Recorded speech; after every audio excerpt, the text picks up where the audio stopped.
I want you really right now, once again, to start thinking about your goals and about your dreams.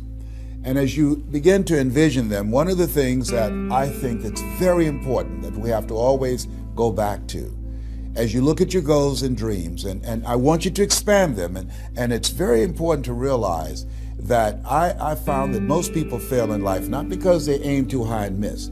Most people fail in life because they did just like I did for so many years. They aimed too low and hit.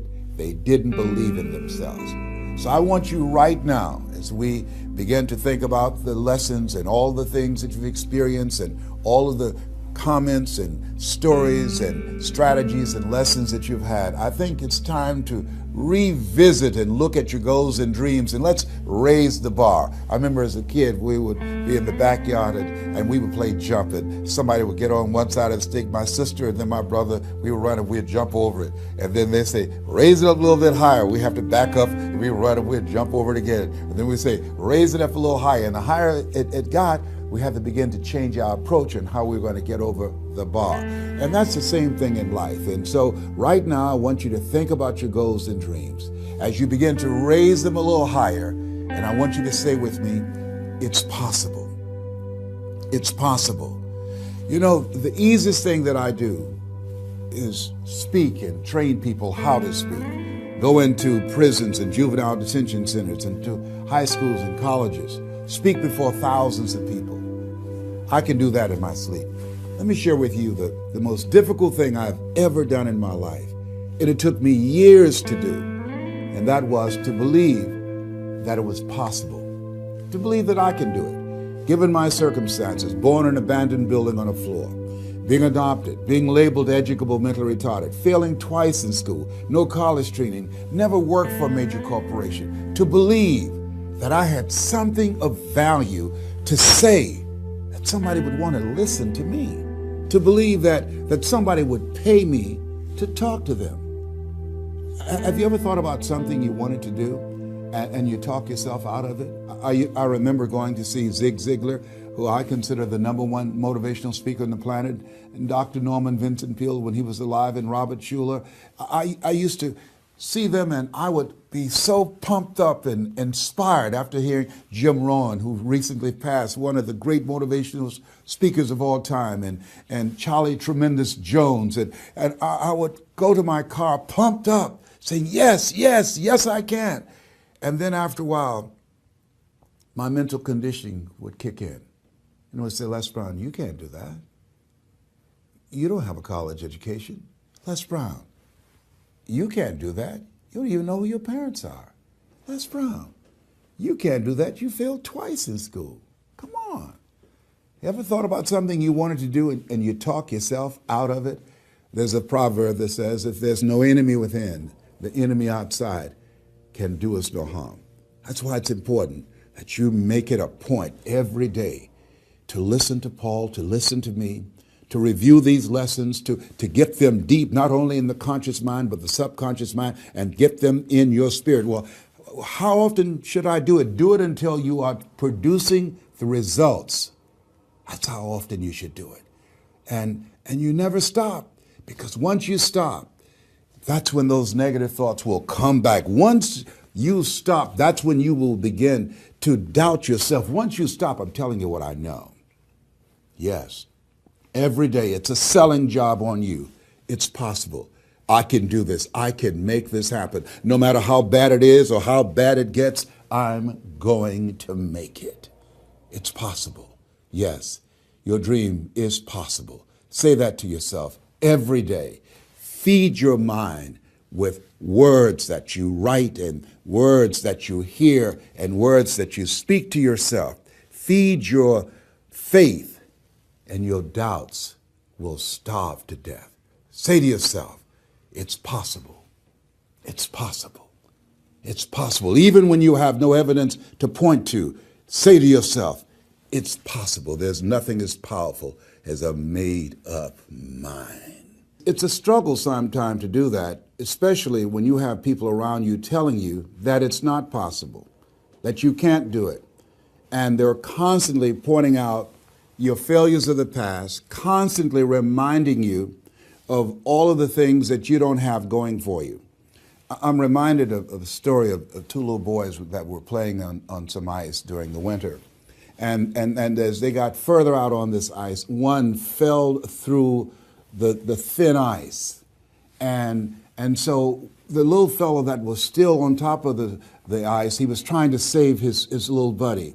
And he couldn't reach him. He was trying to pull him. He could see him through the thin ice as he got further away from him, struggling. And he couldn't reach him, and he's trying to break the ice, and he couldn't do it. And he looked around, and he saw a tree in the distance, and he ran, and he got up on the tree, and he pulled and broke down an enormous-sized branch and came back and savagely began to beat that ice and broke it. And miraculously, he saved his friend. And when the paramedics came, and they were able to revive this little boy, they were scratching their heads. They're trying to figure this out. Said, how could this little pruny fellow go up in a tree and break off a branch this size and then come back and beat and break the ice and save his friend? They thought it was just miraculous. It was baffling. And an old guy who was there said, I can tell you how he did it. And they said, how? How did he do it? And he said, there was no one here to tell him that he couldn't do it. Whoa. What could you do? What could I do? What could all of us do if we did not have the naysayers in our lives? That we believed naively, like that little boy, that it was possible. What would you do if failure was not on the table? Do you realize that 87% of people allow the fear of failure to outweigh their desire to succeed because they've been convinced by the evidence, by being practical, by being logical, by being realistic. I did that. Leslie, yes? You're going to speak for corporations? Yes. Leslie, do they have a college education? Yes. Do you? Wesley, you know that I don't have a college education. Leslie, are these people experienced? Yes. Are there people with PhDs and MBAs that they could choose rather than choose you? Yes. So you don't have a college education. You have no experience. You're talking about becoming a speaker, and they're going to reach over people with PhDs and MBAs and years of experience and choose you. Are you being realistic? Come on, Leslie. Come on, Leslie. You can't do this. My brother, he's a wonderful person. And he constantly reminded me that I couldn't do what I'm doing now. But that really wasn't the bad part. The real bad part was I convinced myself that I couldn't do it. Not only because of those things that he pointed out, being practical and realistic, but also that within myself, I didn't believe what Mike Williams, my mentor, said was possible for me. Have you ever had somebody who believed and saw something for you that you didn't see for yourself? And here's how I escaped that. I discovered that sometimes you have to believe in somebody's belief in you until your belief kicks in. So here's what I am believing for you. The goals that you right now have, the things that you have envisioned for yourself, this is a reflection. What you've done thus far and what you are engaged in doing is what's possible for you right now. But there's even more. You don't even know what's in the future. Eye has not seen, ear has not heard. If you believe in yourself, if you constantly remind yourself after every defeat, after every setback, every time you get knocked down, I've got a saying, if life knocks you down, try and land on your back, because if you can look up, you can get up. See, a lot of people, because of failure, they stop believing. Let me share something with you. You will fail your way to success. Yes. 8 out of 10 millionaires have been financially bankrupt. You will fail your way to success. It doesn't matter how many times you fail. It doesn't matter how many times people tell you that you can't do it. It doesn't matter if you don't have a dime in the bank. You will fail your way to success. What's very important is you're believing in yourself. You're constantly saying, somehow, some way, I'm going to make it. I remember a lady out of Detroit, Michigan. They call her Martha Jean the Queen. And she had a motivational message she gave all the time on the radio. And the question she would ask was, Do you really want to win? Do you really want to win?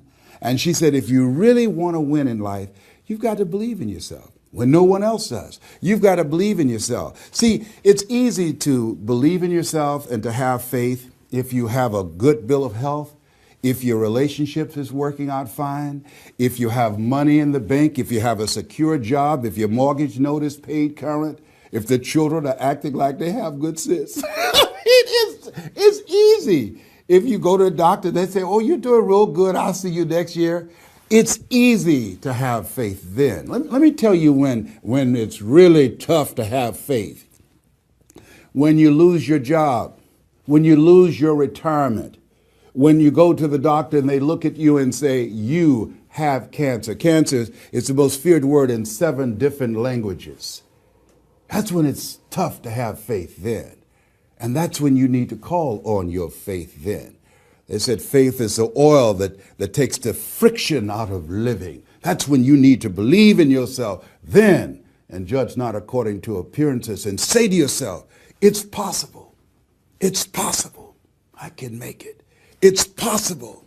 I'm going to get through this. It's possible. I'm not going to allow this to get the best of me. Yeah. I don't know what you're up against. I don't know what you are facing, but here's what I do know. You've got something special. You've got greatness in you. And I know it's possible that you can live your dream.